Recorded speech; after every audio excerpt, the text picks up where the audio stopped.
Olá, eu sou a Domitila Carbonari do time B3 e esse é o nosso B3 Convida direto do Web Summit. Você sabe como uma ação vai parar na sua carteira? Hoje eu estou aqui com o Rodrigo Nardoni, vice-presidente de tecnologia da B3, e ele vai contar tudo pra gente o que está por trás da nossa negociação. Então vamos lá? Bom dia, Nardoni. Bom dia, Domi, tudo bem? Tudo Prazer jóia. estar aqui com você.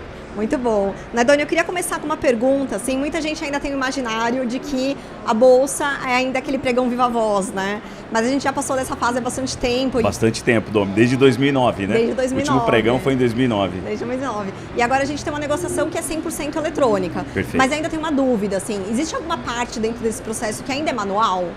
Não, Domi, todo o processo, né? Hoje eu costumo dizer que se você comprar uma ação, né? Você entrar no seu canal ali, no seu home broker, via a sua corretora, enviar uma ordem de compra ou de venda de uma ação, né? Todo o processo acontecerá e você receberá a sua ação. Hoje o prazo de liquidação é de 2 dias, né? Mas ou seja, toda a negociação e a liquidação daquele negócio vai acontecer em 2 dias, sem ninguém colocar a mão em nada, né? Sem nenhuma interferência humana, nem da corretora, nem da bolsa. Um processo totalmente automatizado. Muito bom. Você falou que leva 2 dias, né, para completar o processo de negociação. Mas quanto tempo leva para a B3 receber, processar e devolver um pedido de compra, assim? Tem um processo que é mais rápido, né? Que a gente fala que é até mais rápido que um piscar de olhos. Você pode explicar um pouco isso? Posso sim. O que a gente costuma, né, existe uma medida que as bolsas internacionais elas gostam de usar, né, para entender qual é a latência. O que é a latência? É quanto tempo leva, acho que está bem ligado com a sua pergunta, quanto tempo leva entre, olha, eu mandei uma ordem para a bolsa, isso vai passar dentro da infraestrutura da bolsa, vai passar dentro do mecanismo de sistema de negociação e vai voltar uma resposta para a corretora para poder entregar para o seu cliente, né? Então esse caminho, né, hoje ele leva na nossa bolsa aproximadamente 1 milissegundo, né? E a gente está trabalhando muito forte para que a gente consiga encerrar o ano na casa de aproximadamente 500 microsegundos, né? E acho que isso aqui já dá uma palhinha de quanto de tecnologia você tem que ter para poder trabalhar com com essa velocidade, né? Para poder, imagina, você soma volumetria aqui numa velocidade de aproximadamente 500 microsegundos. Eu acho que aqui já dá um gostinho de quanta tecnologia tem por trás disso. Uau, você citou volumetria. E aí eu fiquei curiosa para saber quanto que a gente já conseguiu suportar de negociações no único dia, qual foi o nosso máximo, o nosso pico, e o que o aumento do volume de investidores pessoa física influenciou nesse aumento de volume de negociações que a gente suporta hoje dentro da B3. Legal, eu vou começar, acho que de trás para frente, e vou somar um ponto aqui na sua questão, né? Acho que não só o crescimento da quantidade de investidores pessoa física, mas acho que o momento do país, né? A gente passou por um momento ali em pré-pandemia e ali no comecinho da pandemia, onde o país ele estava vivendo um momento único, né? Um momento de inflação baixa, um momento de juros baixos, uma estabilidade econômica bastante forte, e isso fez com que os investidores tivessem que buscar algo além da renda fixa, né? Uma sofisticação nos seus investimentos. Então isso justifica o crescimento da quantidade de investidores, pessoas físicas. Acho que nós saímos, a gente pode falar aqui, saiu de 2018, 2019, da casa de 1 milhão para 5 milhões de pessoas físicas, e também a sofisticação dos produtos, né? Tem o surgimento dos agentes autônomos, tem todo um contexto que fez com que o volume crescesse bastante, né? E infelizmente a gente teve a pandemia, trouxe muita volatilidade para o nosso mercado, né? Ali no carnaval de 2020, quando a pandemia, né, ela chegou de maneira bastante intensa, nós tivemos na quinta-feira, logo após a quarta-feira de cinzas até a sexta-feira, nós dobramos, o mercado dobrou a quantidade de negócios, né? Saiu de uma casa de um recorde de 4 milhões e meio, 5 milhões de negócios, e batemos 11 milhões de negócios na sexta-feira, né? E aqui tem um ponto interessante, porque logo na sequência nós tivemos uma série de eventos de grande volatilidade, fechamos o ano na casa de 13 milhões de negócios. A pergunta é, poxa, o sistema tem que estar preparado para isso, né? Não é um crescimento previsível, tranquilo, que você consegue ir se adaptando. Ele cresce inesperadamente, né? É como se fosse o evento de uma tromba d'água. Cai de uma vez e você tem que estar preparado. Muito né? bom. Você fez a pergunta de qual a capacidade, né? Quanto que a gente já processou. Hoje o nosso recorde foi 17,9 milhões de negócios num único dia. Uau, muito bom. E você estava comentando comigo que a gente tem que estar preparado para qualquer momento ter um boom nessas negociações, Sim, né? A gente tem que estar sempre e preparado. Os nossos sistemas têm que estar preparados para isso. Então, imagino que deve existir todo um esforço do time de tecnologia, do time de negociação, para trabalhar isso, para manter esses sistemas robustos, para ter esse nível de capacidade, né? Exatamente. Aqui entra uso de tecnologia moderna, entra modernização, entra um trabalho constante de testes, capacitação dos nossos sistemas, para que a gente esteja preparado para esse tipo de comportamento. Né? Um comportamento agudo, não é um comportamento previsível. Então, eu tenho que estar pelo menos 2 vezes o pico, eu tenho que suportar. Né? Mas é óbvio que a gente trabalha para sempre ter uma infraestrutura, né? Não só de hardware, mas de sistemas que suportem muito mais do que isso. Te ouvindo, assim, para mim deixa claro quanto que a tecnologia ela é relevante na B3 para suportar o nosso negócio, né? Assim, hoje 100%. Não existe B3 sem tecnologia, assim. Não, a gente é uma empresa de tecnologia. Né? É uma empresa de tecnologia, sem né? dúvida, sem dúvida. Muito bom. Aliás, outro dia eu estava conversando com uma pessoa e ela me falou um negócio interessante. Falou, você pode até discutir se ela é ou não é uma empresa de tecnologia, mas ela usa software. Né? Ela usa hardware e software para viver? Sim. Se sim, é uma empresa de tecnologia, ponto. Independentemente de qual mercado você esteja. E nós somos, de fato, uma empresa que oferece todos os produtos e serviços por meio da tecnologia. E deixa eu aproveitar aqui e fazer uma palhinha. Eu acho que uma coisa que é muito legal na B3 é que nós criamos a nossa tecnologia. Nós desenvolvemos a nossa tecnologia.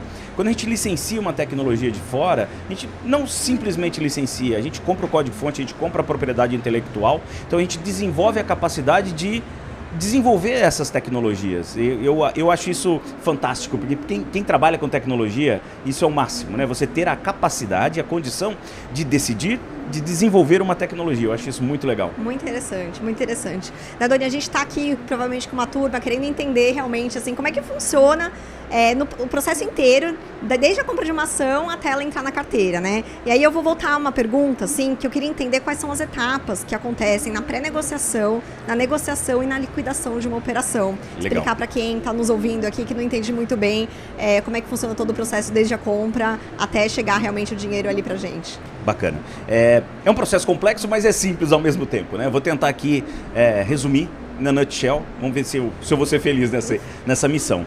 Eu vou começar ali, um investidor, vamos pegar um exemplo de um investidor, pessoa física, tentando fazer um investimento, né? Essa é a nossa missão principal, unir investidores a empresas, né? Sonhos com projetos.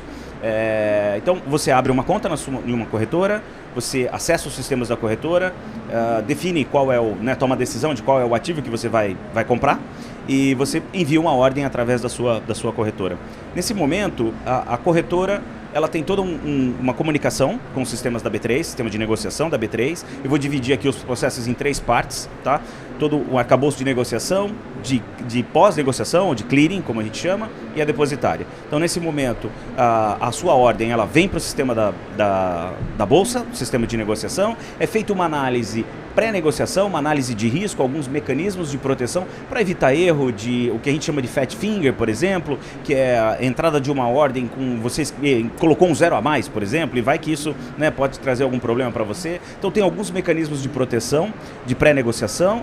Passando por esses mecanismos, o sistema, a sua ordem ela entra no Matching Engine, como nós chamamos, que é o livro onde estão as ofertas de compra e de venda. Havendo uma oferta vendedora no mesmo preço, nas condições que você deseja, esse negócio é fechado e aqui encerra-se a primeira parte. Né? Existe uma resposta para a corretora, você sabe que o seu negócio foi fechado. Tudo isso de forma eletrônica. Tudo isso de forma eletrônica. Nossa. E a resposta chega, como a gente falou aqui no comecinho, em até 1 milissegundo. Não. Segunda parte do processo é um processo de liquidação. Ou seja, existe todo um arcabouço de sistemas onde as corretoras depositam garantias para que a clearing... Qual que é o papel da clearing? O papel da clearing é garantir que a negociação acontecerá. Né? Se o comprador não entregar uma ação, A clearing tem como função principal garantir que o vendedor vai receber... se o vendedor não entregar, que o comprador vai receber a sua ação. Então, naquele momento, o negócio deixa de ser, supondo que eu comprei e você vendeu, deixa de ser entre o Nardoni e a Domi e passa a ser entre o Nardoni e a Clearing, e a Clearing e a Domi. Isso se chama novação. Né? Então, existe um arcabouço de sistemas de garantia, sistemas de clearing, sistemas de risco, que fazem toda a análise para entender e definir qual é o nível de garantias que as corretoras têm que depositar, que os clientes têm que depositar, para que o negócio aconteça e que a clearing tenha condições de honrar a liquidação daquele papel. Todo esse processo ele é executado em 2 dias. No segundo dia, né, em D+2, como a gente denomina aqui, a gente vai para a terceira etapa, que é a etapa da depositária e a parte financeira. Então, no segundo dia, você comprou a minha ação, eu vou entregar as ações para a clearing vai entregar as ações para você.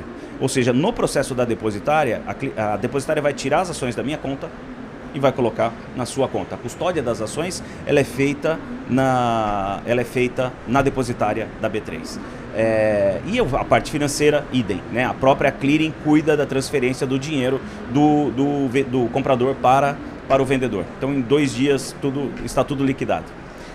Desculpa o discurso longo aqui, mas é que às vezes fica um pouco difícil de condensar, claro. Mas eu acho que... Super interessante entender esse processo e entender que a B3 ela participa de todo o processo, né? Perfeito. Todo esse processo é desenvolvido, é feito, tudo orquestrado dentro da companhia. Muito interessante. Como é que a gente monitora essas transações? Você falou um pouco sobre isso já, né? Mas você pode se aprofundar um pouco em relação a isso? Mas eu acho que essa é uma pergunta interessante, Domi. A gente tem todo um arcabouço, eu vou dividir em 2 partes aqui, tá? Uma é da monitoração da saúde das plataformas. Então a gente tem toda uma equipe de infraestrutura e de negócio que monitora.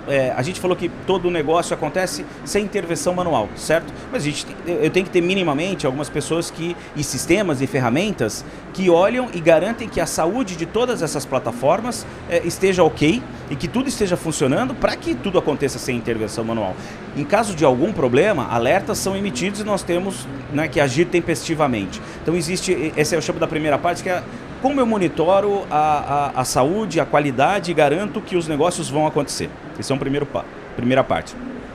Existe uma segunda parte muito interessante, que tem um time de operações, que tem todo um ferramental para poder identificar se os negócios que estão sendo executados, se são negócios lícitos, se não tem nenhum negócio que merece algum tipo de investigação um pouco mais profunda, para garantir a transparência e a qualidade do nosso mercado. Então esse é um papel fundamental, não necessariamente da parte técnica, né, de garantir que o processo será um processo straight to processing, mas para garantir que existe uma transparência e que o nosso mercado é um mercado íntegro e seguro.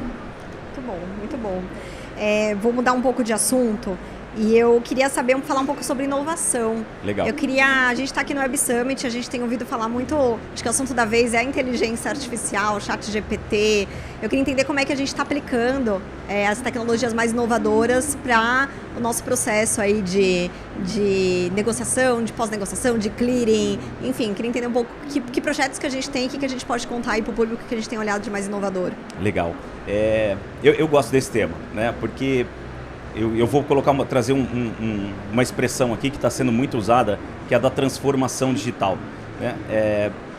A B3, por essência, no nosso mercado, e acho que isso vale para o mercado financeiro como um todo, nós somos exigidos a sempre desenvolvermos tecnologia, sempre estarmos um passo à frente para poder desenvolver o mercado, para poder suportar os volumes. Né? Se a gente pegar, voltando no começo também, a gente falou do pregão Viva Voz, a gente encerrou em 2009.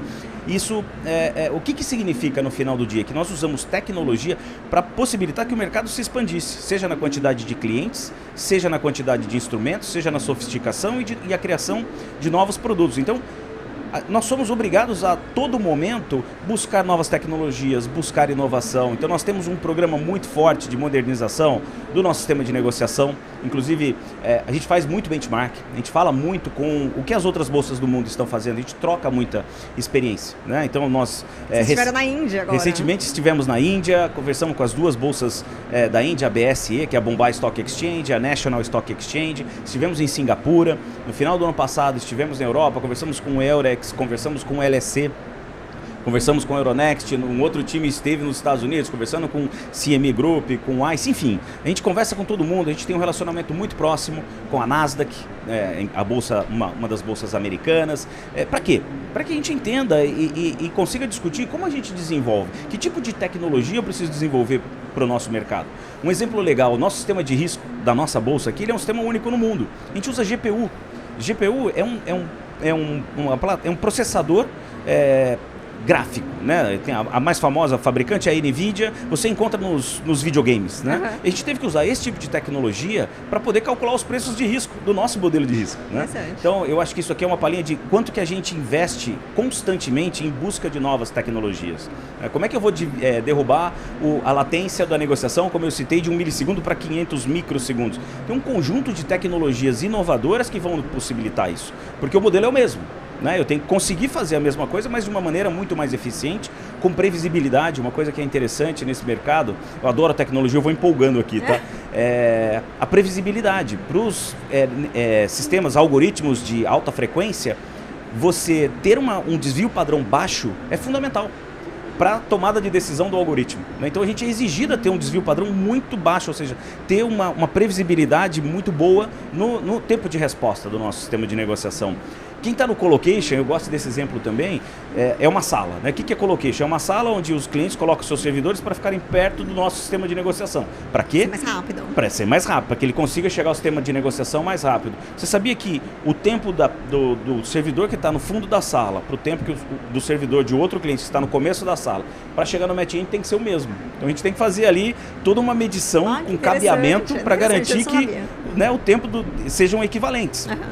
Porque senão seria mais caro eu vender um espaço na frente do que um espaço atrás. Mas enfim, então aqui são pequenos exemplos, né? E a gente agora está acabando, aliás, mais um aqui, a gente acabou de fechar mais do que um contrato de projeto, a gente comprou uma parte da empresa, de uma empresa sueca chamada Vermiclos. Nós vamos modernizar toda a nossa plataforma de depositária de ações, né? Temos um roadmap muito forte de modernização, pensando em tokenização, pensando em como e se faz sentido adotar DLT dentro da nossa vertical de balcão, como promover uma abertura maior e atender o que nós chamamos de neobanks, né? Ou clientes que nascem já digital.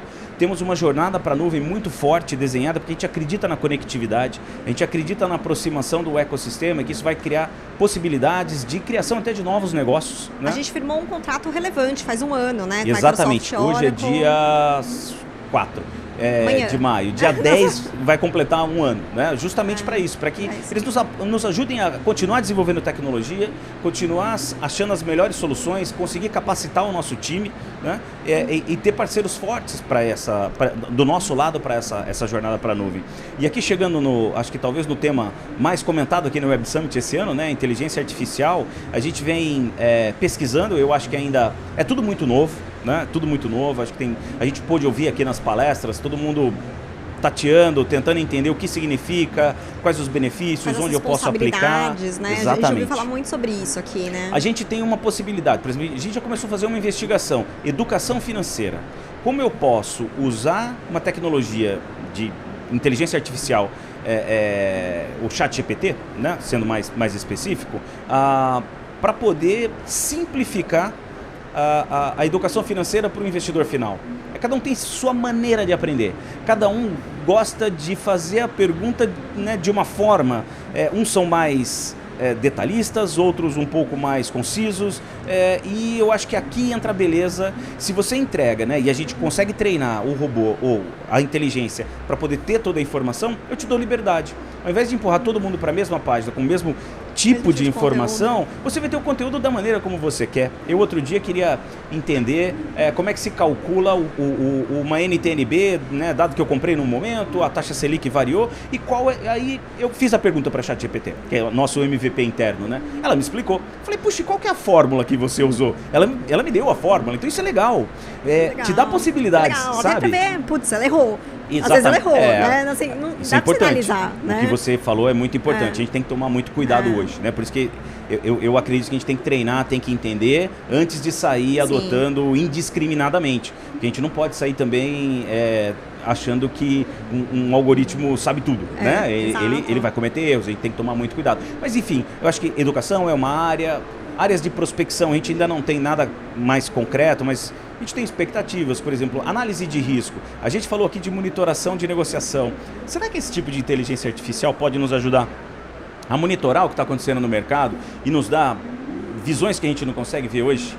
Como é que a gente melhora a transparência do mercado usando esse tipo de tecnologia? Então são campos de estudo que a gente vem abrindo dentro da companhia. Muito interessante. Nadoni, para a gente fechar, eu queria saber de você, qual que é a ambição do time Tech da B3 quando vocês olham para o futuro? Qual que é o nosso grande desejo? Existe um ditado, né, antigo e bem batido de que, pô, se você for sonhar, que você sonhe grande, né? Eu diria para você que eu tenho 2 sonhos dentro da B3. O primeiro é que nós sejamos a melhor empresa de desenvolvimento de tecnologia do Brasil. A gente trabalha incansavelmente para isso, para habilitar toda a agilidade, ter as ferramentas mais modernas, ter as tecnologias mais modernas, né? Nos orgulhamos muito de ter o sistema de negociação mais estável do mundo, tá? Sem medo de ser feliz aqui. Então a nossa missão é continuar se desenvolvendo, trazer novas tecnologias, ter qualidade de software, né? A gente vem trabalhando muito forte para ter mais produtividades, conseguir ter engenharia de software de uma maneira muito bacana para que a gente seja de fato a melhor empresa de desenvolvimento de software do Brasil. E o segundo é algo que a gente começou com um pequeno insight ali, algo talvez até um pouco despretensioso demais, mas educação. Né? Nós firmamos um acordo com a Universidade Federal do Ceará, no sertão, ali no campus de Crateús. Né? Qual que era o objetivo? O objetivo era ter alguns grupos e cuidar da formação, ajudar na formação dos alunos da Universidade Federal em tecnologias como machine learning, inteligência artificial, tecnologia de front-end, back-end. E, enfim, quando a gente começou esse trabalho, montamos o laboratório, demos o pontapé inicial, a gente falou, pô, como é que a gente vai chamar esse programa aqui, né? E nasceu o Mandacaru.dev. Legal. A gente começou a pensar, aí começamos uma conversa com a Universidade Federal do Mato Grosso do Sul. Né? Então nasceu agora o Pantanal.dev. Poxa, vamos fazer o Brasil.dev? Então esse é meu segundo sonho, tá? Ter o Brasil.dev. A gente está conversando com uma Universidade Federal no Nordeste. Nesse exato momento, na verdade, meu time estava lá ontem, conversando com eles. Vamos lá, vamos, né, acho que é uma ambição aqui, um sonho de desenvolver o Brasil.dev, porque cuidar não só da formação de profissionais de tecnologia, que o déficit é muito grande no Brasil, mas é mais do que isso, né? Como é que eu levo oportunidades para várias regiões, como é que a gente distribui melhor as oportunidades no Brasil inteiro. Então é um programa que eu tenho uma ambição, um sonho grande de ter ver o Brasil.dev funcionando a todo vapor. Muito bom, Nadoni. Queria agradecer demais o nosso papo. Acho que foi super interessante conhecer os nossos bastidores, conhecer um pouco o nosso propósito, das ambições. Obrigada por estar aqui com a gente. Obrigado, Domi. Obrigado e obrigado a todos que vão assistir, né, e estejam assistindo aqui esse programa. Muito obrigado. Bom. Obrigada, gente. Continuem nos acompanhando no YouTube, porque a gente está aqui com outros podcasts para falar de vários assuntos durante o Web Summit. Obrigada. Tchau, tchau. Tchau, tchau.